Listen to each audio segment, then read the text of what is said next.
નગરપાલિકાઓમાં ચૂંટણીની પ્રક્રિયા શાંતિપૂર્ણ રીતે પૂર્ણ થાય અને કોઈપણ પ્રકારના ભય, લોભ કે લાલચ વગર મતદારો મતદાન કરે તે માટે તંત્ર દ્વારા પૂરતી વ્યવસ્થા કરવામાં આવેલી છે। આવતીકાલે તારીખ 15મી ફેબ્રુઆરીના રોજ બંને નગરપાલિકાઓના ચૂંટણી અધિકારી દ્વારા મતદાન ટુકડીઓને રિસીવિંગ અને ડિસ્પેચ સેન્ટરે બોલાવી અને તેમને મતદાન માટેની જરૂરી સામગ્રી સાથે મતદાન મથકે પોલીસ બંદોબસ્ત હેઠળ રવાના કરવામાં આવનાર છે। કુતિયાણામાં જે નગરપાલિકાની ચૂંટણી છે, આ ચૂંટણીમાં ભારતીય જનતા પાર્ટી અને સામે કાંધલ જાડેજાનો પક્ષ એટલે કે સમાજવાદી પાર્ટી, આ બે પક્ષ કરતાં અત્યારે ચિંતાનો વિષય અને પડકારરૂપ કોઈના માટે હોય તો એ પોરબંદરનું તંત્ર છે। તંત્ર એટલા માટે અત્યારે એક્શન મોડમાં છે કે આ ચૂંટણી કઈ રીતના શાંતિપૂર્ણ માહોલની અંદર પૂરી થાય તેને લઈને હવે કલેક્ટર પણ એક્શનમાં આવ્યા છે। નમસ્કાર, આપ જોઈ રહ્યા છો ન્યૂઝરૂમ, આપની સાથે છું કૃણાલ આહિર। પૂરા ગુજરાતમાં 66 નગરપાલિકા અને 3 તાલુકા પંચાયતની ચૂંટણી થોડા દિવસોમાં એટલે કે 16 ફેબ્રુઆરીના દિવસે તેમનું મતદાન છે। પણ આખા ગુજરાતની ટોપ ઓફ ધ ટાઉન જો કોઈ બનેલી સીટ હોય તો એ કુતિયાણા નગરપાલિકાની આ બેઠક છે। આ બેઠક કેમ આટલી બધી ચર્ચામાં આવી તેને લઈ તમારે જાણવું હોય તો એના ભૂતકાળમાં જવું પડે। ભૂતકાળમાં એટલા માટે કે જ્યારે 2022નું વિધાનસભાનું ઇલેક્શન હતું, આ વિધાનસભાના ઇલેક્શનમાં કાંધલ જાડેજા જે રીતના ચૂંટણી લડતા આવે છે તેને કોઈ પક્ષની જરૂર નથી પડતી હોતી, પણ તેમની સામે ભારતીય જનતા પાર્ટી ઢેલીબેન ઓડેદરાને મેદાને ઉતારે છે। ત્યારથી આ બે પક્ષ વચ્ચેની લડાઈ કરતાં બે પરિવાર વચ્ચેની લડાઈ આ કુતિયાણાની અંદર બની ગઈ હતી। તેને લઈને હવે જ્યારે સ્થાનિક સ્વરાજની ચૂંટણી આવી અને સ્થાનિક સ્વરાજની ચૂંટણીમાં આમ તો ક્યારે પણ કાંધલ જાડેજા કે તેમના પરિવાર આ ચૂંટણીમાં રસ નથી લેતું હતું કે ન તો કોઈ ઉમેદવારી કરતું હોય, પણ જ્યારથી આ 2022ની ચૂંટણીમાં બે પરિવાર વચ્ચેની લડાઈ સામસામે થઈ ત્યારથી ફરી વખત કાંધલ જાડેજા તેમના ભાઈ એટલે કે કાના જાડેજાને ઢેલીબેન ઓડેદરાની સામે નગરપાલિકાની ચૂંટણીમાં મેદાને ઉતારે છે। ત્યારથી હવે આ ચૂંટણી કોઈ બે પક્ષ વચ્ચેની નહીં પણ હવે બે પરિવાર વચ્ચેની વર્ચસ્વની લડાઈ બની ગઈ છે। બે પક્ષ વચ્ચેની આ લડાઈમાંથી બે પરિવાર વચ્ચેની આ વર્ચસ્વની લડાઈમાં હવે તંત્ર પણ એટલું એલર્ટ મોડમાં આવી ગયું છે કે આ ચૂંટણી પૂરી કઈ રીતના શાંતિપૂર્ણ માહોલમાં કરવી। તંત્ર માટે પણ એક પડકાર સમાન છે આ ચૂંટણી, અને આ ચૂંટણી શાંતિપૂર્ણ રીતે માહોલમાં પૂરી કરવા માટે માત્ર પોલીસ તંત્ર જ નહીં પણ કલેક્ટર સહિત રેન્જ આઈજી સહિતના અધિકારીઓ પણ એક મિટિંગ બોલાવી હતી અને મિટિંગ બાદ આ ચૂંટણીને કઈ રીતના શાંતિપૂર્ણ માહોલની અંદર પૂરી કરી શકાય તેને લઈને કલેક્ટરે પણ એક મિટિંગ બોલાવી અને કલેક્ટરે શું કહ્યું તે પણ એકવાર સાંભળો।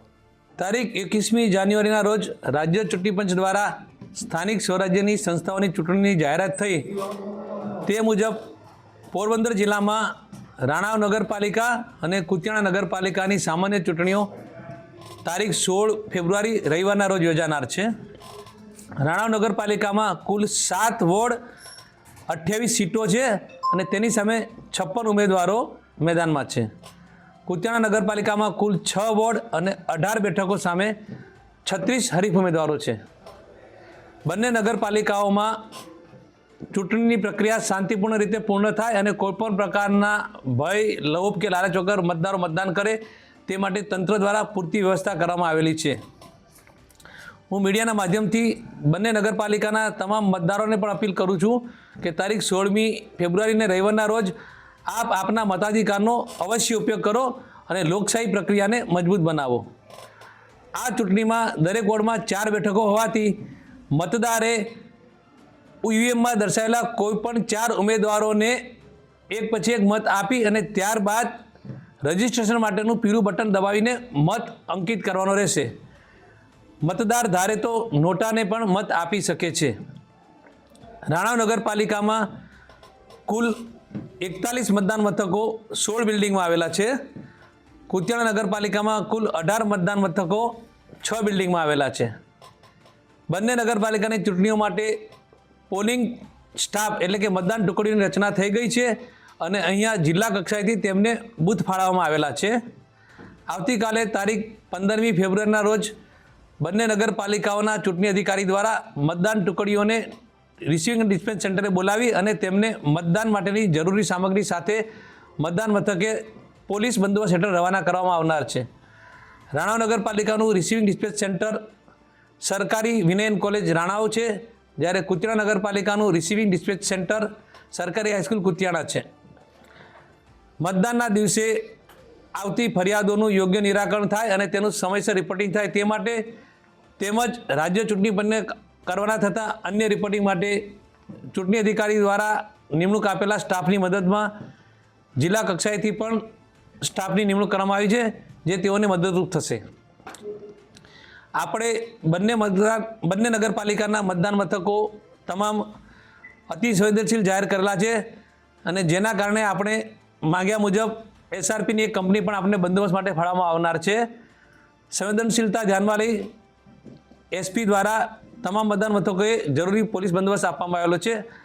આ ઉપરાંત મોબાઈલ ટીમ, ફ્લાઇંગ સ્ક્વોડ પ્રકારની ટીમ અને 100 મીટર 200 મીટરના બંદોબસ્ત એ પણ પોલીસ દ્વારા ગોઠવવામાં આવ્યા છે.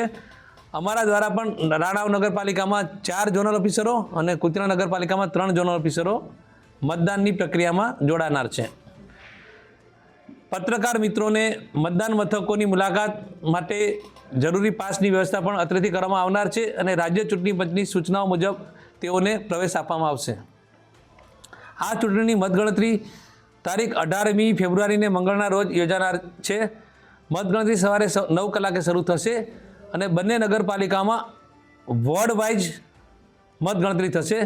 પહેલાં પ્રથમ વોર્ડ, પછી બીજો વોર્ડ, એ રીતે અમારા અનુમાન મુજબ કુતિયાણામાં બપોર સુધીમાં અને રાણાવ નગરપાલિકામાં બપોર પછીના સમયગાળામાં મતગણતરીની પ્રક્રિયા પૂર્ણ થશે. મતગણતરી કેન્દ્રો પર ખાતે પણ મીડિયા સેન્ટર ઊભું કરી પત્રકાર મિત્રોને ત્યાં સુધી મોબાઈલ લઈ જવાની છૂટ આપવામાં આવશે. મતગણતરી કેન્દ્રમાં રાજ્ય ચૂંટણીની સ્થાયી સૂચના મુજબની પ્રક્રિયા ધરાશે. જે રીતના તમે સાંભળ્યું કે કલેક્ટર પણ પૂરી તૈયારી સાથે આ ચૂંટણીમાં કોઈ અનિચ્છનીય બનાવ ના બને અને આ ચૂંટણી શાંતિપૂર્ણ માહોલની અંદર પૂરી થાય તેને લઈને તડામાર તૈયારીઓ અત્યારથી જ કુતિયાણાની અંદર અને રાણાવાવમાં કરી દેવામાં આવી છે.